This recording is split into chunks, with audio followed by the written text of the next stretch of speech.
भारतीय ज्ञान परंपरा ने हमें ही वसुधैव कुटुंबकम का पाठ पढ़ाया। अब बात करते हैं राम साहित्य की। जैसा कि मैंने आपके समक्ष बताया कि मैं युवाओं और बच्चों से संबंधित बात कर रही हूँ, तो बच्चे या युवा, चूंकि मैं शिक्षिका भी हूँ, वो प्रश्न करते हैं कि हम राम को क्यों पढ़ें, हम राम का साहित्य क्यों पढ़ेंगे, राम धर्म से संबंधित है। तो मेरी इस छोटी सी बुद्धि से मैंने राम के शब्द का मतलब निकाला है। र से राष्ट्र, म से मंगल। राम किसी धर्म, जाति, समुदाय से संबंधित नहीं है, विश्व के राम है। राम के चरित्र का पालन अगर बच्चे युवा करेंगे तो राष्ट्र का मंगल होगा, जीवन का मंगल होगा, समाज का मंगल होगा। राम के चरित्र का अनुकरण करना हमारे ही जीवन को सफल बनाएगा। बाबा तुलसी ने शब्द अवतार के रूप में श्री राम को श्रेष्ठ मानव के रूप में हमारे सामने प्रस्तुत किया। साहित्य हमेशा से क्रांति लाता है, विचारों में भी और जीवन में भी। अब देखिए कितनी सुंदर बात है, साहित्य प्रारंभ से वाचिक परंपरा में रहा। और राम कथा कहाँ से आई? लव कुश जैसे तेजस्वी बालकों ने राम कथा को जन जन में पहुंचाया। इनकी मीठी बोली में कलकल करती सरिता बह चली, जो आज तक अनवरत जैसी दृष्टि वैसी सृष्टि के रूप में अनेक राम साहित्य और राम कथा का निर्माण हो रहा है।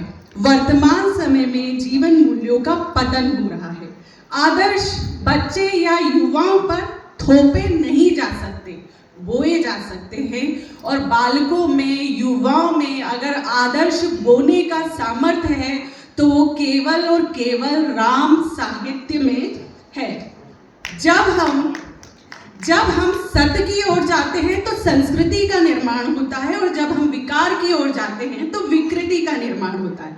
ज्ञान और भक्ति दोनों प्रकाशमान हैं। जिस तरह से मैंने कल विद्वानों को सुना कि ज्ञान और शिक्षा तो होती है, शिक्षा होगी तो हमारी डिग्रियां होंगी, हम बड़े पद पे पहुंच जाएंगे, पर कैसे जीवन सफल होगा? तो वो मेरी बुद्धि ने अनुमान लगाया कि ज्ञान दीपक के समान है, जिसके लिए तेल चाहिए, माचिस चाहिए, रुई चाहिए, पर उसे अंधकार की आंधी, आत्ममुग्धता की हवा बुझा भी सकती है।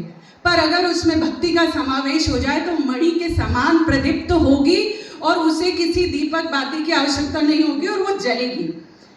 इसके बाद संस्कारित जीवन मानव को आदर्श स्वरूप प्रदान करता है। मशीनों के साथ 18 से 20 घंटे बिताने के साथ बच्चे संवेदनाहीन हो गए हैं, डिप्रेशन में घिर चुके हैं बच्चे। बाबा और दादी का संग नहीं चाहिए, सैमसंग और एप्पल का संग चाहिए। दूध के दांत नहीं टूट रहे हैं, दिल टूट रहे हैं। दादियां ही नहीं बची हैं, दादी नानी के साथ बैठना खत्म हो गया है। अब हम बात करते हैं कि राम कथा से वो क्या ग्रहण करें। हम राम साहित्य पढ़ते हैं तो राम विश्व के राम हैं। अब अगर मैं बात करूं तो प्रगतिशील नारी का सबसे बड़ा उदाहरण हमने मानस में ही देखा है। अपनी सास से आज्ञा लेती हैं और अपने पति के साथ वनगमन करती हैं। वर्तमान समय में भी यही हो रहा है। सेल्फ डिपेंड, स्वाभिमानी नारी है।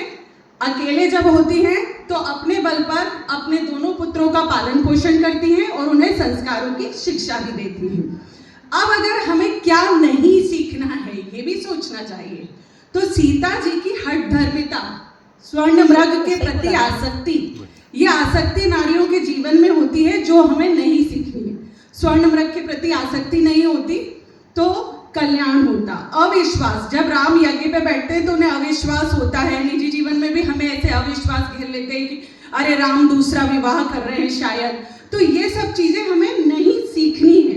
अब दो और बड़े उदाहरण हैं, उसके बाद मैं अपनी वाणी को विराम दूंगी। कि अगर हम देखें तो मानस एक ऐसा ग्रंथ है जिसमें स्त्री को तो मानवीय आदर्शों की संरचना को उच्चतम मापदंड पर ले जाने वाली केवल नारी है। जैसे मंदोदरी, देवी मंदोदरी, जब रावण सीता पर चंद्रहास का प्रहार करते हैं तब वो रोक लेती हैं अपने पति को कि नहीं, आप इनका वध मत कीजिए, अपनी कुल की मर्यादा खत्म होगी। कोई स्त्री जिस स्त्री को उसका पति प्रेम करता हो या पसंद करता हो उसको कैसे जान से मारने से रोक सकती, पर यह साहस होता है केवल एक परिवार की, कुल की परंपरा को लेकर चलने वाली स्त्री में। इसके बाद त्रिजटा। त्रिजटा अर्थात 3 चोटियां थी उसकी, सत्य, तम और रज गुणों को प्रदर्शित करती हुई। त्रिजटा एक असुर प्रवृत्ति की नारी थी, पर मानवीयता के गुण उसके अंदर विद्यमान थे। वो वहाँ सीता माता को सांत्वना प्रदान करती है। अंत में मैं इतना कहना चाहूँगी कि हमारी जो अगली पीढ़ियाँ हैं, बच्चे हैं, युवा हैं, ये नन्हे तुलसी के पौधे हैं जिन्हें हमें संस्कारों के गंगा जल से सींचना चाहिए और अज्ञान को ज्ञान के प्रकाश से भरना चाहिए।